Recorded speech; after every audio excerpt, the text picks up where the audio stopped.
Hello friends, welcome back to the show. So with this episode, if you didn't know so far, I have a newsletter. And it's a newsletter that I pulled out of the graveyard a month ago. And with this newsletter, I've just been jotting down ideas that I've been thinking about that have really been helping me look inward and change my perspective on the world, and just really interesting ideas, introspective perspectives that I've been kind of chewing and mulling over. And that's essentially what my newsletter is. I keep all my exercise, nutrition, the science, the practical application of information on my other platforms like Instagram and TikTok, and for the podcast. But in my newsletter, I keep it I try to open up a window of my mind to you guys. That way you can see what's actually kind of flowing through my consciousness. Thoughts that are incomplete, but I'm chewing on them and I'm sharing with you what I have so far and how it's helping me.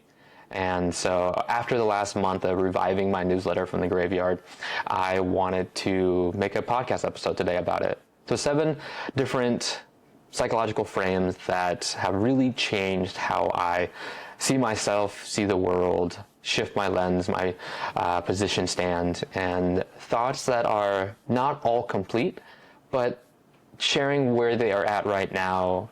And I'm sure some of them, since they've been of value to me, they can help you too. And so one of the first ones is the anti-vision.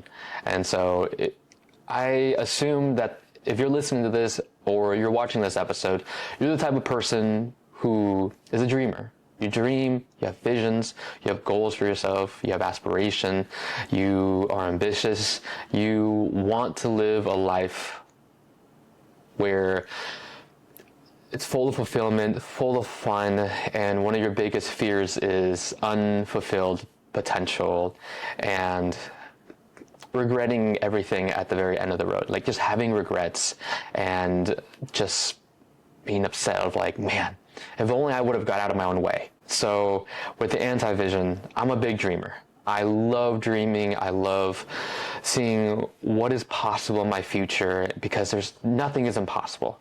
And so with that vision, think of it as okay, you have your vision, you have the future that you want, but I love asking people to invert that to being okay, what is the life that you don't want to live? And so what are the trade-offs that you are willing and not willing to make? So with that, think of it this way. So say you want to be well respected in your profession. You want to advance in your career, and you want to move up the ladder in your career, become an expert and an authority in your field, and just really knock it out of the park. You want to full send it in your career and be known for something and to yourself. But what are you willing and what are you not willing to do?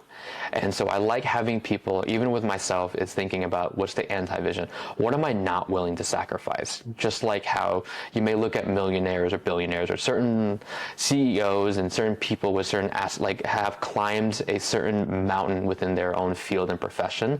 But then you look and you're okay, their life looks pretty awesome. They have the money, the fame, the power, whatever, but would you really want to live their life?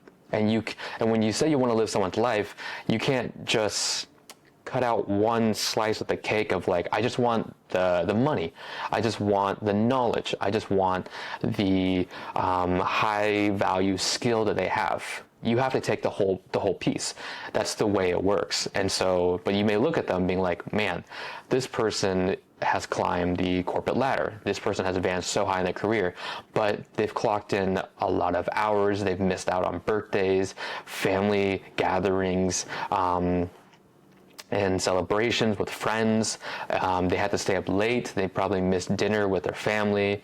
They had to work all over the weekend. They had to fly, been out of town, traveling a lot, spending many days out of the whole year on a plane, doing meetings. So then it's looking at, what do you actually want? And so if you say you want to have this certain life, understand that at a certain level, there's there's a price to be paid. There's things that comes with it. And so when you're designing your life, designing the vision that you have for yourself, understand what you are actually asking, and then having that honest conversation with yourself of like, okay, what is the price that I'm willing to pay, and in what areas, and what areas am I not willing to pay? And so by making a list of things that you aren't going to bend, that are non-negotiables for you, and say that you want to be able to be home for dinner. You don't want to spend the majority of the year in the sky flying everywhere. You don't want XYZ. And so making sure that you understand what you're asking for, because like, hey, maybe you're not climbing to this position. Maybe you're not climbing this position and you're okay with the financial income that you have, because you know that if you wanted more, an extra 10, 20, 50K in your career, that would mean the price that you're paying is more of your time, and you are going to be pulling out, depositing more out of those different buckets of life that matters a lot to you to be able to reach the pinnacle, the mountain in this one career.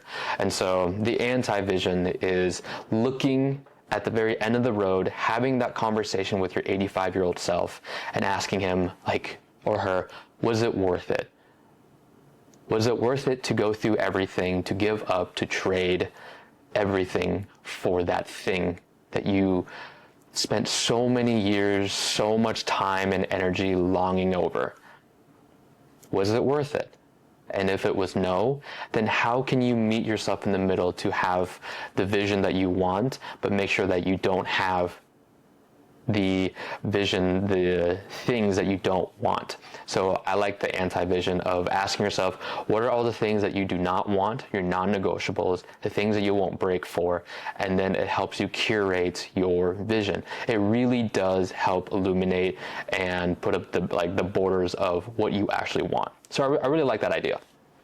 And now the next one, the other idea that I was kind of like mulling over is productivity debt.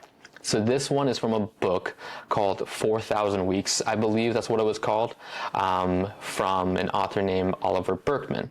And so I haven't read the book yet, but I've listened to some of his podcasts and some of the ideas from there. And so what the concept behind productivity debt is that our to-do list is never ending. And so it almost feels like at the end of each day, you have a list and there's always stuff getting piled onto it, and the list, you never get to finish all of it. But then you carry that balance over to the next day. And so you're starting each day not at a net zero, but you're in the negatives. And so you're like carrying some of those responsibilities and expectations into the next day. And then that following day, you're not even starting from a neutral balance, you're in a negative balance.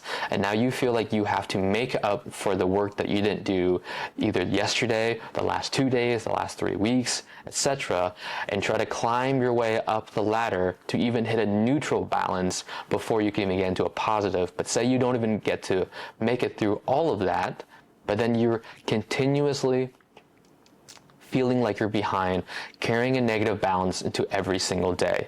And so with that frame, it can really mess with your anxiety, feeling like you're not doing enough, feeling like you're not enough, feeling like there's never enough time, you're blocking, you're tackling, you're more so on the defensive and reactive, operating from a very reactive state rather than a offensive state, or whether like you're not in control, you're more so a puppet that's being controlled by all your responsibilities, but every single effort you put in, you're only kind of spinning in circles and not actually moving forward out of that negative balance. And then there's just never enough time in the day, and then you feel guilty for even taking a break to even do other things that give you enjoyment or fulfillment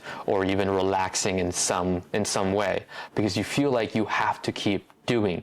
You're in this perpetual work hard, be productive as possible, but being productive doesn't mean just working hard and having a busy calendar all day long.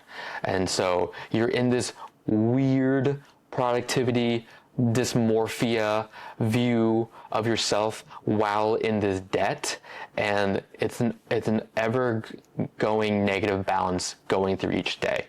And so I love the framework that he gave in his book, and through the perspectives of how he said it, was that try to have, maybe shift the lens and how you're viewing it from like a to-do list of like a never-ending things you have to get done to a done list. So having a list of things that you were able to accomplish, and you get to define what goes on that list. It could be things as small as making your bed, taking a shower, having breakfast, because those things, maybe they're not the giant levers that really move the needle when it comes to like, hey, maybe you didn't work on that big project, maybe you didn't write that paper, hey, maybe you didn't have that meeting yet, or like whatever.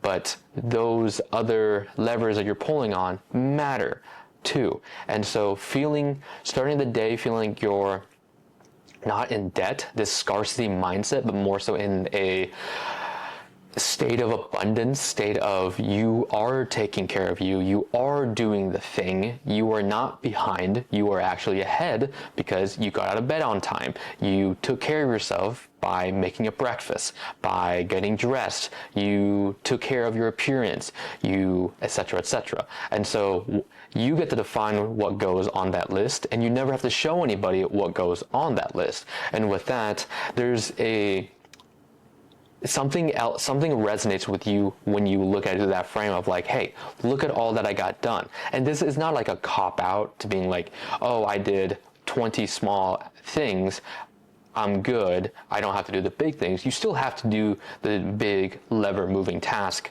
to actually move forward. The thing that actually does matter, but it helps you from a not feeling so behind and reactive energy, and not feeling so just low, because looking at it and feeling the weight, the shackles of a never-ending to-do list really does weigh down on you, and you start to believe that you aren't doing enough. You start developing a fixed mindset that you can't break this pattern, that you can't do more, that you can't, etc., etc. You're shifting the narrative from I can't do this to I'm always behind to, hey, I did this, I did this, I did this. There's an antidote of grace injected, infused in there for you that helps. That really helps. And so I have found that to be helpful to me on days. I don't practice this every single day, but when there are moments where I feel like that is a framework that I need to shift into to help me not feel so shitty about myself, I use it. It has utility. There's weight to it, and it's been helpful. It's been helpful, and I like having that as a option in my arsenal. And so those are two so far. The next one is psychological safety nets. So I really like this one too, because you are somebody who is ambitious, you are motivated, you want to send it and get after it, you want to fulfill your potential, and there's seasons, there's periods of your life where you have your nose down, foot on the gas, and you're go, go, go. You're sprinting, you're clocking in the extra hours, but at work, at school, everything. You have so much on your plate. You are prioritizing, you're doing all the things that society says that is right, that you can label yourself and identify as a hardworking person, and all rightfully so. But we got to be careful and remind ourselves that you can't always be on the go, go, go mentality, because sooner or later you may fly too close to the sun and burn yourself out. Even if your work is very enjoyable in nature, where it feels fun, you feel fulfilled in the work that you do, but then that comes with that, there are always things that you have to do that you'd rather not do. There are things that you would rather just toss out, like outsource to somebody else, hand it to somebody else to take care of, but you got to take care of it. You have to clock in the extra hours to prep, to whatever the work may be. And so always being this go, go, go mindset, you may forget to kind of pull your head out of the water for a second and remember there's still life. There's still other things in this life that you want to do besides just working. And so having psychological safety nets of, hey, maybe on the calendar, if you haven't yet, maybe schedule some trips. Schedule trips to go out on a skiing trip or a hiking trip with the girls, with the boys, with whoever. Having these trips, having something to look forward to that isn't just your work, whether it is fulfilling or not fulfilling at all to you. I have found that there is utility, that there is a glimmer of a different light to it. There's an energy you feel. There's something I feel that's different when I have something else to look forward to, when I'm deep in the sauce and I just don't want to do my work. I really don't. And I remind myself, oh, hey, in like 2 months from now, I get to go run this marathon in the redwoods of Northern California in May. I have never been out there, and I'm about to take a 4-day trip with my girlfriend to go out there to do the thing. I'm prepping and working hard for this marathon, but I'm going to a northern part of California, which I've never been, to see the redwoods, to be immersed in nature, to share the experience with my girlfriend and everything and the rest of it. That's so exciting. And then I have another trip later on in the year, and etc. And so those are temporal landmarks, these little anchors to being like, oh, this is fun. Because in the middle, I can have conversations with my girlfriend, or say you're planning a trip with the boys or with the girls, you can have those group chats, the group chats of the anticipation, the slow drip of dopamine, of the shit talking, of the things that you guys are going to do, and everything in between in that group chat. Those group chats are awesome, are everything. And then you get to the trip, and then now you have that group chat, and you can start sharing stories of all the crazy, wild things that happen, but then you have the next trip to talk about. And so making sure that you're planning out these safety net moments in the year to being like, hey, let's go explore, let's go frolic, let's go on a side quest to go on this trip. And depending on where you are in life, your financial means, it doesn't have to be this large like thing where you spend $1,000 to go do the whole experience. It can be so small. It can be so small. It could be even a thing where you do something monthly, where you and your friends go on a hiking trip, or you meet up to play cards, or anything. Anything. You get to define, you get to set up how this may look. And setting those things up really does help you still maintain those connections and relationships with the people that matter. Because people matter, because our relationships matter in this world. Nobody can be alone all the time in pure solitude, nose to the books, to the grindstone, all that stuff. You have to be able to have those moments where you're living life. You're in those different flow states where you're creating memories, sharing experiences with others, and just having fun. Just letting loose, being silly, being stupid with your friends. So, psychological safety nets, highly recommend that everybody out there, even if this is one trip that you can afford for the year, there's a Japanese philosophy for this. It's kind of like, no, wait, nope, that's something else. That's something else. I almost went down that road. Again, these are just thoughts I'm still chewing on and everything, and I just wanted to share them. Okay, so we went over the anti-vision, psychological safety nets, productivity net, and then the next one is, let's see this. Ooh, I named this one. The 3 legs of psychological durability.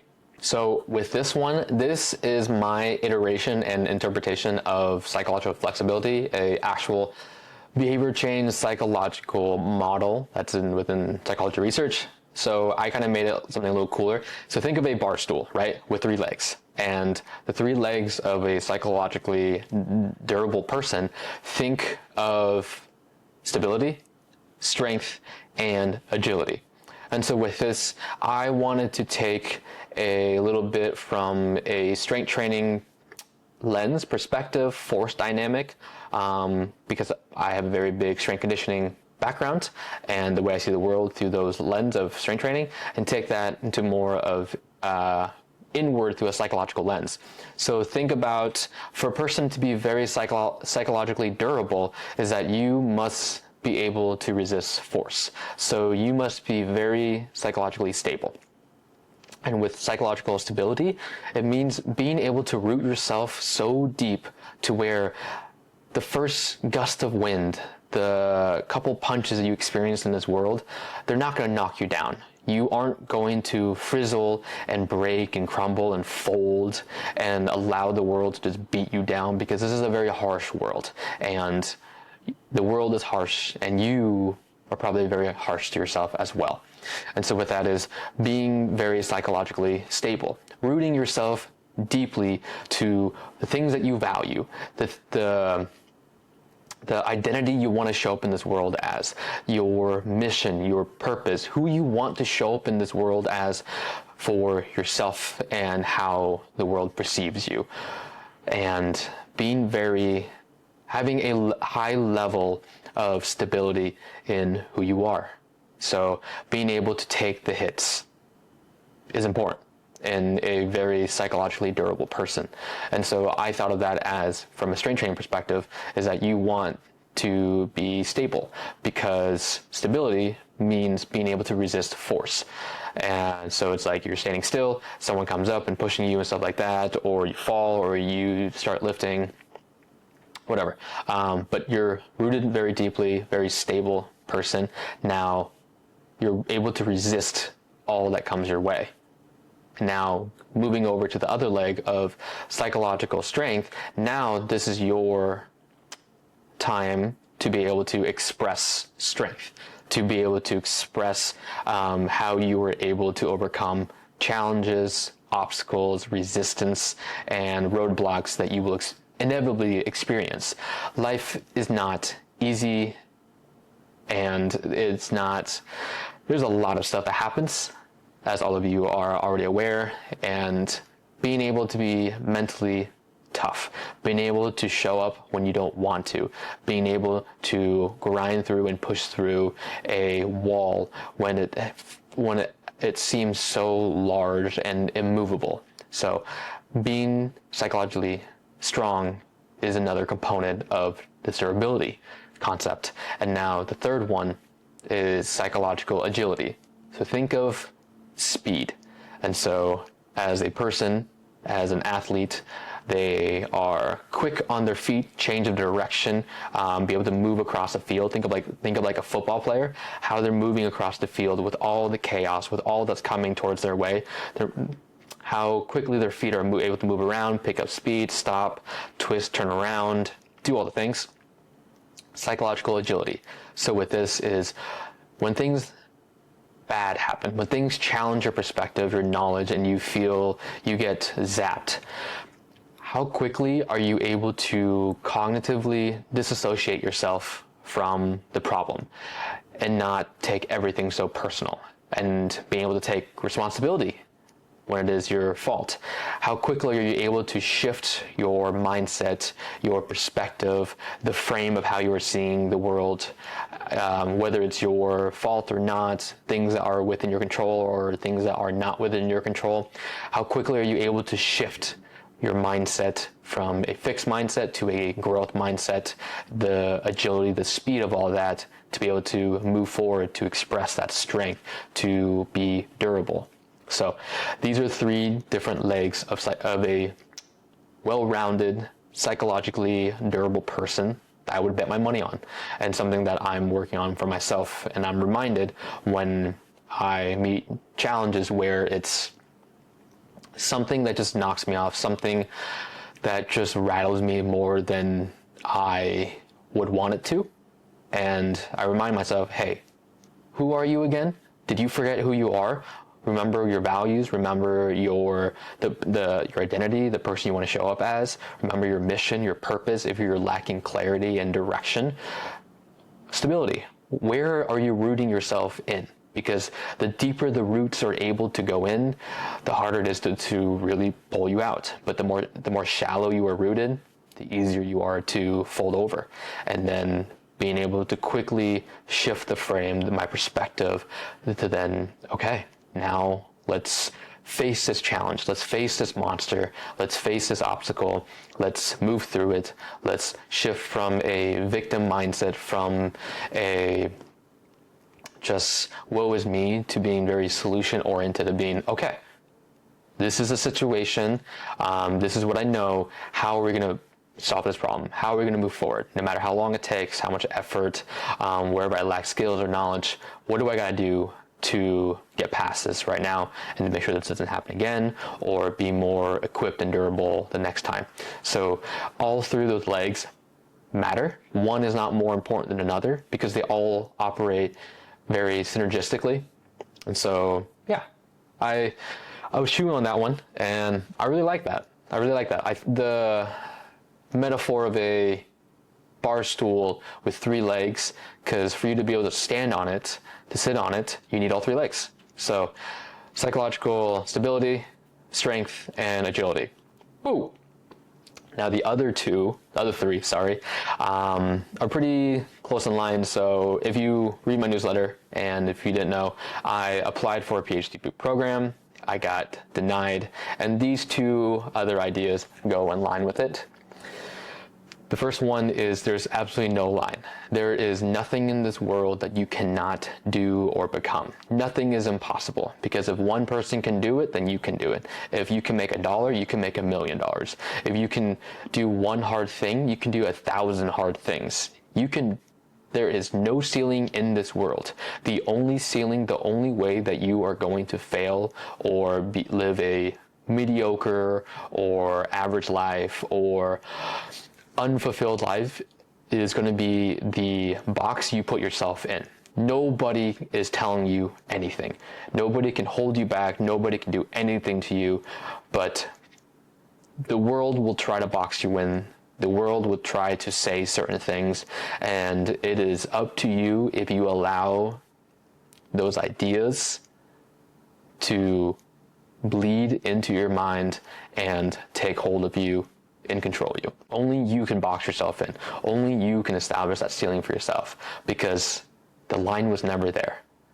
The ceiling was never there. But if you see that it's there, then it's there. And so my mind did shift to thinking, oh man, I'm not cut out to be this person. I'm not cut out for this. This wasn't in the cards for me. I can't, whatever. My narrative was through that keyhole, and I was reminded that there's no line. Maybe if something doesn't work out, it's time to adapt, adjust, pivot, redirection, keep moving forward. There's always an adventure, and it's really hard to be able to connect the dots when you're looking forward, but eventually, if you walk far enough, looking back, you can connect the dots from there. Never looking forward, but only when you're looking back, which bleeds into this idea of alchemize it.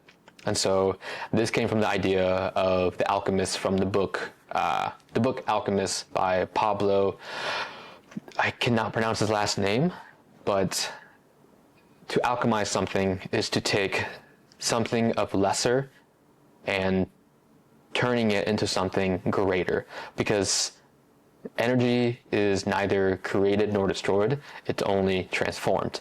And so taking the bad, taking the negative energy, taking the suffering, taking whatever pile of shit that I was in after I got that rejection letter, and reminding myself there's no line, there's only all the things I've stated, but I can alchemize this. I can use this energy. I can use this. Let me do something about this. Maybe use it to add fuel to the fire, remind myself, this is not it. I didn't make it this far just to make it this far. So alchemize that energy, the whatever, and use it and direct it towards something for you to go create, for you to apply for the next job, for you to shoot that next shot, for you to just try again. Because in this world, it's just a bunch of trying.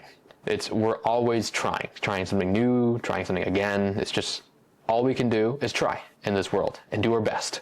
And so if you find yourself in this low energy state, feeling like there's a box around you, remember that it's not true, and use what you got to just do something about it. Use this to tell a better story. So alchemize the bad situation for it to become something better. And so that was something really cool for me. And so that is 6 so far. The number 7 is pattern recognition, pattern disruption, and pattern creation. So I got this idea from Tony Robbins, actually, and I really like it. And so think about everything you have in your life, all the results you have, they are based on pattern repetition. You have the results that you have based on the patterns that you have.